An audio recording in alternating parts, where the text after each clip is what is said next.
Alex Len Podcast, Episode 1.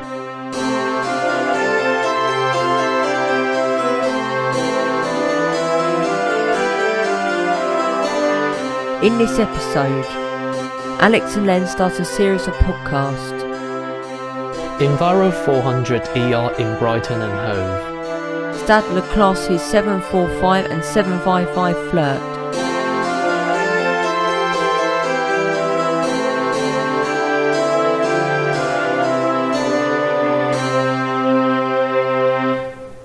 Hello listeners, welcome to the Alex and Len Podcast. I'm Alex. And I'm Len. So, I've wanted to start a podcast for a long time now, but obviously it's better to have two people than one person because you can bounce ideas off of each other and it's more enjoyable for each other and other people because you've got more knowledge. So I've been looking for the right person to do a podcast with for a long time now. Because obviously none of my other friends are transport enthusiasts except Lenny. So I thought Lenny's the right person. He knows knowledge about technology. He can do the sound recording. He can do the graphics. He can do everything which I can't do. So that's my reason for doing the podcast with Sir Lenny. Yes, probably. I've actually been wanting to do something quite like this before as well. That wasn't worded well, but anyway, it doesn't matter. It's my first time doing it, so I'm a little bit nervous. By the way, I'm having my room window open, so if you can hear some background noise, I apologise for that. I can't keep the window closed because it will make the room a bit stuffy. And anyway, I've been wanting to do something like a podcast, but I haven't been quite non-lazy enough. I haven't been unlazy enough to get going with things. You're always lazy. Yes, I'm always lazy, which is why I've been doing something for a similar purpose through my simulated driving video, which doesn't always go well because I'm always concentrating on the driving part and not the talking part. What was I going to say? Right, so when Alex asked me to do such a podcast, I actually feel quite delighted to do so because I've been wanting to do something similar. I think with both of us doing it, we can motivate each other. Anyway, let's talk about something about this podcast. Well, because it's a podcast, it's mainly focused on audio, and of course we want some audio intro and outro, which is why I think that we should have our own version of music, which I composed. Oh, it's great. Thank you very much, Alex. Which I actually... Shut up. Right. I did the manuscript, which I will put a picture on the slideshow. That's what I began with. I wrote the intro music in black and outro music in blue just to make it distinct, but that's not the final thing. The final thing is a bit more orchestrated because that sounds better, but on the manuscript, that's what I initially came up with. I'll put a picture on the slideshow.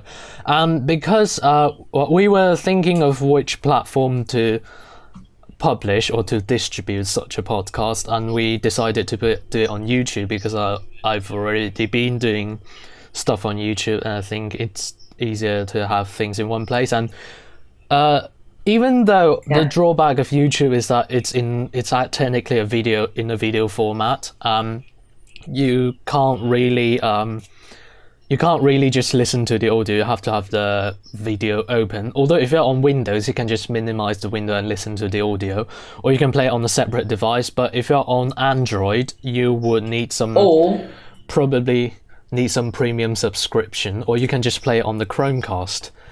What was I going to say? Go on. You can, if you've got YouTube Premium, which I don't have, you can minimize the screen or turn off your phone, and it will still play in the background. So, for example, it will if you're listening to this with YouTube Premium and you're on the bus, which is stupid because you pay more for less. if you're on the bus or the train, you can still listen to us with your phone off. But unfortunately, if you don't have YouTube Premium, you'll have to keep your phone on or it turns off. But as Lenny said, you can listen via Google Chromecast and all the other Google products. Or just play it on a browser. Anyway, where was I? If this thing goes well, we may think of having it on some other platforms, but that's not in our plan yet. Although I doubt it will be, because probably no one is listening to us. Anyway, back to this. Initially, the problem, that's the problem with doing it on YouTube. I probably peaked my recorder. Anyway, that's one of the problems. We will have to do it in video format, but there are also plus sides that comes with the video format, which is that we can show some pictures whilst we're talking, if we wish to, and it will be more like a slideshow rather than video. And had been thinking what sort of format of picture, because that's rather important, because we should decide the format first, and once we decide it on the format, when we do the production, we do it according to a format, of course. And the first thing I was thinking about is the aspect ratio. Well, because this is a slideshow, it's not, you will ideally want a slightly different aspect ratio for a different purpose. For example, on television broadcasts, it's better to do 16:9. And for movie or cinema, it's better to do an aspect ratio even wider. For this one, I was thinking of the ideal aspect ratio of such thing, and I decided to use 16:10. And the reasoning behind that is, I think 16:9 may be a bit too wide, and I reckon I'm trying to. Well, when I do production things, I try to do it in a format that will be suitable for most audience, and I decided to do 16:10 because if you've got 16:9 screen, it would just chop the left and right off, which may be a little bit problematic with the thing. However, because this is not a video, it's a slideshow format, it will be mostly showing pictures. Photographs are usually more closer to a square aspect ratio than 16:9, so I made it less wide. And another reason is that many tablets, well, Android tablets at least, when I say Android, I'm specifically referring to Samsung, because they're basically the last player in the Android player market. But I really like tablets, if I'm honest. With tablets, they're usually with Samsung tablets, they're usually 16:10, and if you have a Surface product, it's likely to be 3:2, which is even squarer, so that's even less wide than 16:10. So I was looking for a sweet spot between wide and square. So I think 16:10 is good enough. And one of the other reasons why I want to do it less wide than 16:9 is because occasionally we may want to show pictures in vertical. So if we show pictures in vertical, there will be more bits chopped off left and right. So if you have a wider screen, then it doesn't really matter. Anyway, it's all complicated. So if you show let me finish first. So if you have 16:10 and you show it on 16:9 screen, it will only chop off the left and right bits. So if we put a photograph or a picture, it will chop off the left right bit anyway. But when we put a vertical one, to be honest, it doesn't make a difference. Anyway, yes, Alex. We were gonna have webcams, but we thought they're not needed. This is a podcast, so we just set with the audio and the slideshow, which Lenny's gonna put together for us because I'm computer illiterate, and I agree with him. That is exactly correct. And at the moment, I'm not sure what you're seeing. Another reason, we have half a clue what you're seeing. Anyway, I'm partially sure why I'm very sure why we're not doing the webcam. That's because this is focused on voice podcast, of course. The voice is more important, so I don't want to use as much data for the video because that's not the point. And another reason is that we don't want to have to manage the background. I mean, we may as well be naked whilst we're recording. I'm not. I'm not either, because I can't think properly when I'm naked. I have to put on the shirt and tie for my brain to work properly. Lovely. You probably know that anyway. Back on the subject of data rate, I was also choosing resolution for the screen, and we decided to do 1280 by 800 because I think the 1600 line, which is 1920p, I think. No, now it's like 19. If you have 16:10 aspect ratio and you've got 1920 dots on the line, then you will have 1600 lines, assuming that each pixel is square. And because it's a podcast and not a video, I don't think it's necessary to have that sort of resolution, so I reduced a bit, but I don't want it to be too low because we still want to show some pictures. Yeah. Yep, that's the end of discussion of the story behind. Now, moving on. I mean, we can come back to it later if we think of something else. Anyway, moving on. We shall talk about the Enviro 400ER operated by Brighton and Hove buses. Yes, so Brighton and Hove have a fleet of Enviro 400ER buses which entered service on the 30th of October, I believe. They get their livery design from the railings along the seafront, which are a kind of greeny colour, which is what they've incorporated into the fleet. Yeah, and the colour of the sea into the fleet livery. On each bus, we'll put some pictures on. Yeah, there's pictures here now, which you'll be able to see. Each of the buses say "Live and Breathe" on the side, and each of the ands for the "Live and Breathe" have a different photo inside. So I believe Lenny will zoom a photo in so you can see. So, for example, there's one of the Rampion offshore wind farm, which is just off of the shore of Brighton. So if you look off to the sea, you will see the Rampion offshore wind farm, and there's basically 30 different photos in the and they're all to do with landmarks of Brighton, places you can visit, and basically different things like that. Lenny has more information on the technical side because that's what Lenny's here for.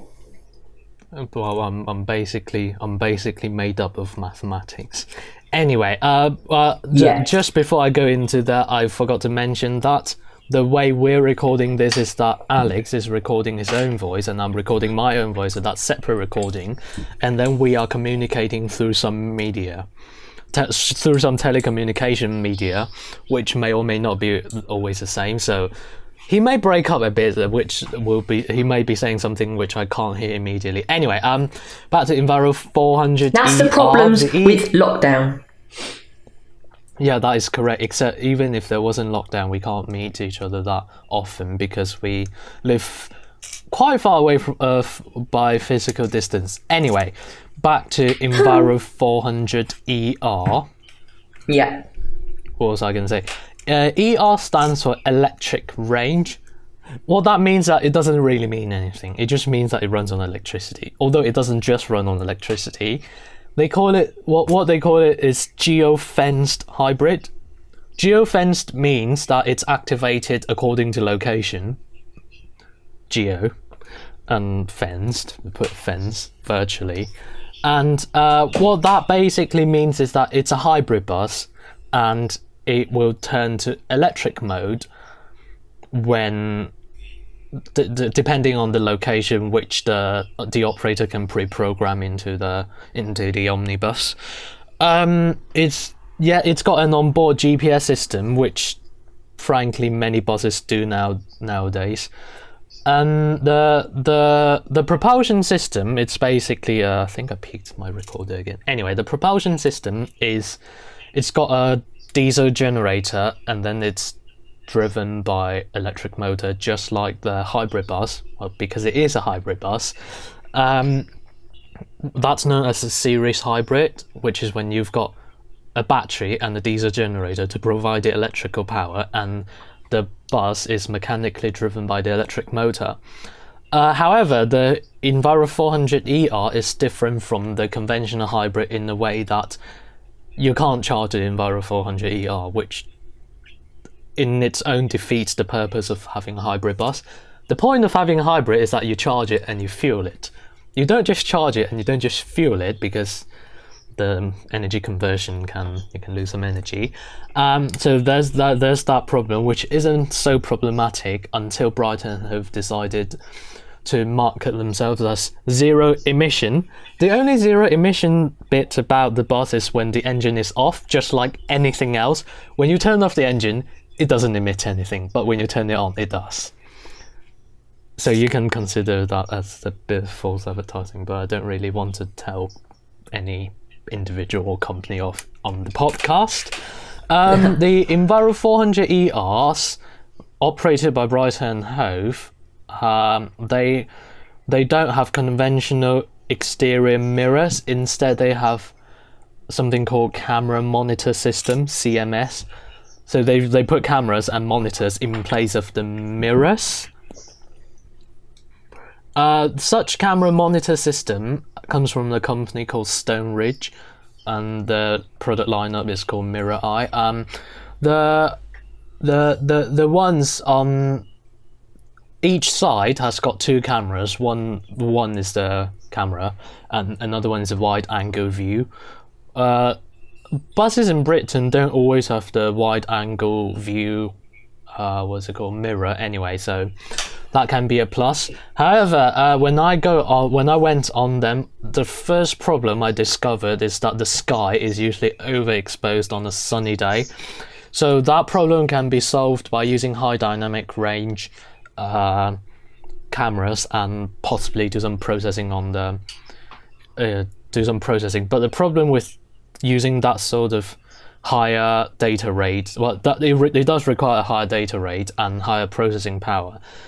So the problem with implementing high dynamic range is that you will need more powerful computers, which will consume more power, but it will also be more expensive, but it will look better. So if you don't use more powerful computers to process the image and you use high dynamic range, it can result in lag, which is something you don't want.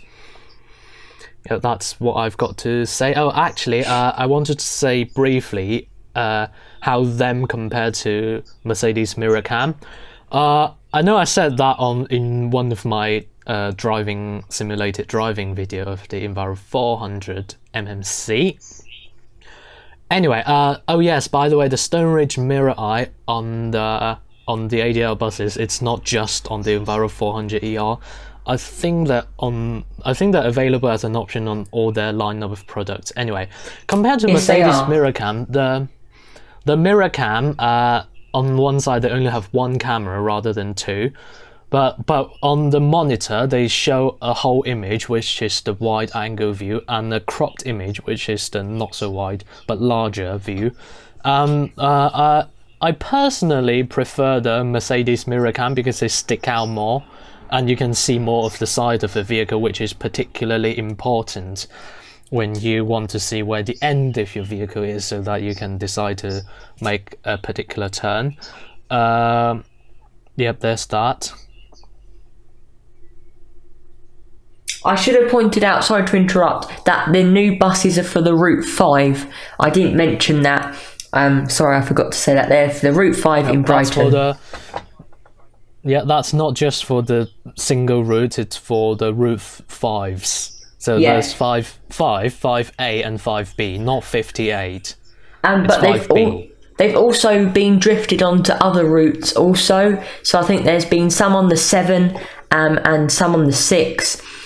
Because obviously at the moment, with the current situation in the world, Brighton and Hove have gone into an emergency timetable, so more buses are drifting onto each other's routes. So that's more of a common thing that you will see in the current situation of the world.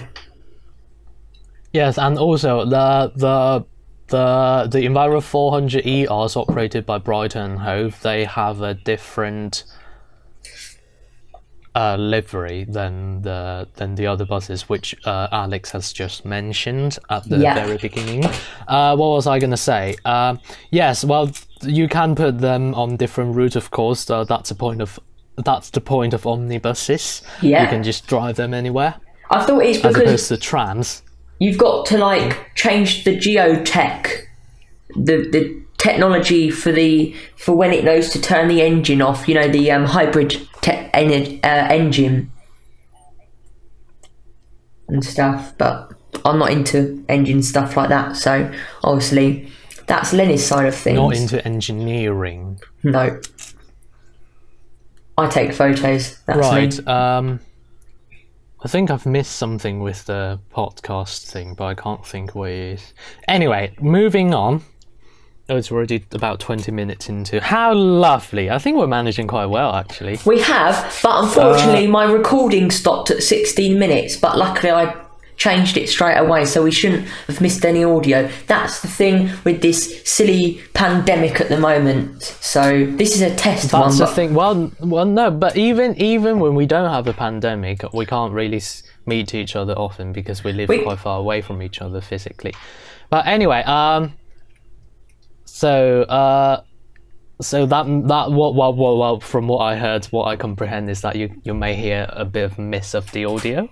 Yeah, maybe. Which is lovely.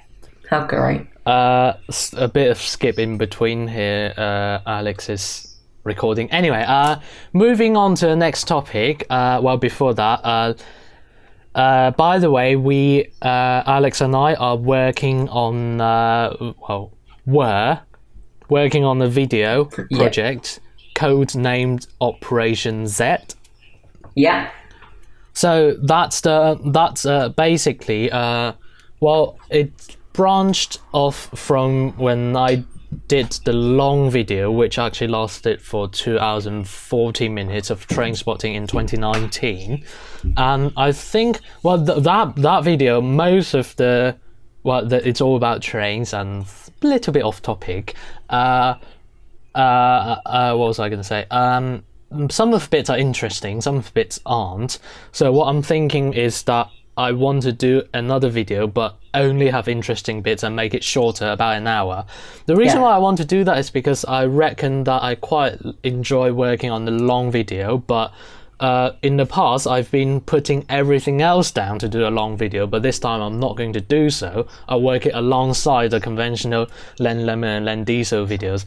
The long video for 2019 was the one that I did for train spotting, and for 2018 that was actually a Christmas video that lasted for an hour. That was also down in Brighton, which Alex really liked. I did. That's why. That's why he decided to cooperate with me on Operation Z. Yeah. Except this one will be more interesting and more... We haven't decided a release date yet because, as you know, I am very unproductive and lazy. And the current and world... I probably won't... Yeah. And what we were originally planning to do is... Well, because I want to do it more sophisticatedly, I'm thinking of having a pre-production stage where we will be writing script, roughly, for what to go on. And, that's not always easy, and we somehow ran out of inspiration. So what I decided to do is that we will do the shooting for what we've got written down, and whilst doing shooting, we may come up with, I'm doing the shooting. Yeah. Because Alex can't operate a camera well enough. Anyway, I can, but my camera isn't as good as Lenny's. What was I going to say? What was I going to say? What I'm thinking is that whilst we're in the shooting stage, we may come up with some new ideas to go on the script. Yeah. So I have decided to do the production stage and the pre-production stage alongside each other. However, just after that, we have a problem with lockdown. How lovely. We can't do anything now. Well, we can do some, but obviously it's very limiting when you can't leave your house. So we've had to put a whole... I mean, technically we can work. We can still work on the pre-production, but we're starting to run out of inspiration. And when we are not so creative, and we write stuff, it's probably not as good. So I've decided to put the project on hold, or suspend the project for a while, whilst we deal with other stuff. And of course, oh yes, that's what I was going to say about the podcast. And of course, Alex's boredom has led to us creating this brilliant podcast. How lovely. And my recording has stopped again, so I've had to resume it, so that's fun. We'll have to sort something out. Record? So if there's any... I've recorded again. So if there's any pauses or any gaps where I stop and you can't hear me, that's because of my silly computer. Stupid. Stop recording. It stops recording Alex, after 7 minutes. I'll have a look at your computer later. Anyway, okay, thank you. Let's go back to we shall be nearly finished. Moving on, the next bit we shall talk about is the Stadler FLIRT. Well, we only decided to talk about it because we can't think of anything else to talk about. How lovely! Just put something to fill the topic. Well, I'll go briefly over Stadler FLIRT. It's spelled Stadler, the company. It's a rolling stock manufacturer based in Switzerland. And the FLIRT, FLIRT, all in capital, is basically a series of trains that look like, in my personal opinion, they look a little bit like trams.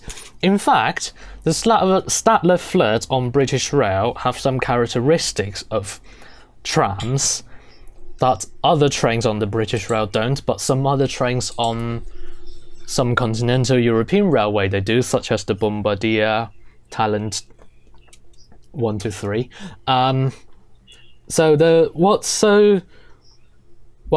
Let me talk something about Stadler FLIRT. I haven't really got much written down, so I'm actually on the web now. It stands for Fast, Light, Intercity and Regional Train, so I suppose that's a backronym, and in German it's Flinker, Leichter, Intercity und Regionaltriebzug. Yep, that's what it means in English, the one I just said. In Britain, they've got the Class 745 and the Class 755. The 745 is bi-mode or electro-diesel. So it runs on either electric or diesel, and it comes in it comes in 3 passenger cars or 4 passenger cars. Each of them has got an extra carriage for wagon for the diesel generators. Well, yes, that's something special about the Class 755. I'm not good at remembering numbers, I have them written down. The Class 755 are the electro-diesel. Well, just amongst all the diesel-powered trains in Britain, they are, from what I know, the only ones that have got a dedicated wagon for the diesel generators. Whereas others, they mount them under the floor, and of course you can also mount them on roof, but I'm not aware of any trains in Britain doing that. I mean multiple units, of course. So they're special about that. The reason why they do that is when you want to convert them to electric only, that's easier. You can just remove the wagon. And the tram characteristics I talked about, apart from them looking a bit low, is that they've got the special bogies arrangement. I don't think they have special bogies, but they've got a special bogie arrangement that's commonly found on trams.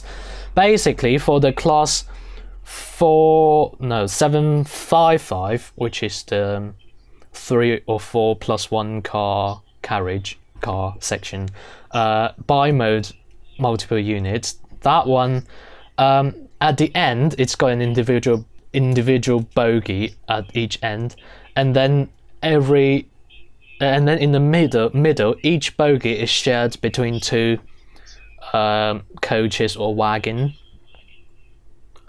If you don't know what I'm talking about, you can just pull up a picture, or I can just steal one from the internet and put it on this. I'll probably do that and cite down below. Yeah, I'm here. And the Class 745, which is the electric one, that has got 12 cars, and they've got 3 bogies between 2 cars. That's how it goes.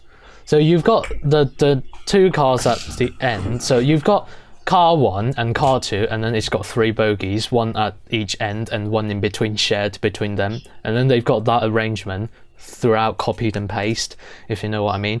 And if I read some technical specification from Wikipedia, which is what I'm on now, because that's where everyone goes to look for information, and have absolutely no doubt of people putting the wrong information. In fact, I've discovered some in the past. That was sarcasm. Anyway, the acceleration on the Class 755, it looks very good, and well, of course, it accelerates faster in electric mode, just like any electro diesel locomotives or multiple units. So it looks like that the 3 coaches one, it's 1.3 meters per second square in electric and 0.7 in diesel, and the 4-car version is 1.1 in electric and 0.9 in diesel. So basically what that means, from the number you see, the 3-car one, and compare the 3-car and the 4-car one, the 3-car one has better acceleration in electric but worse in diesel, which is interesting. And on it doesn't give an acceleration, it does, for the Class 745, that's 0.9 miles per second squared. Well, it's sort of understandable because it's a longer train, and of course it does not, I don't think it has as much power to mass ratio. I haven't investigated into that. I mean, when I say that, I mean bogie arrangement. Of course, the acceleration they give you, I presume that's maximum acceleration, because of physics, you can't keep at that figure all the way through. Because as you pick up speed, your acceleration will gradually reduce. But that's not the topic of the podcast. That's a topic for mathematics and physics, of course. Right. And just before I go, I shall mention that the classes 755 and 745 are currently operated by Greater Anglia. I think I've got a few photos of those that I took in Cambridge. I will put on the podcast. Right, we are about to approach the end of the podcast. Have you got anything else to say, Alex? No, I'm sorry if my voice recording keeps cutting out, but yeah, thank you very much for listening. Talk to you next time. Good night. Good night.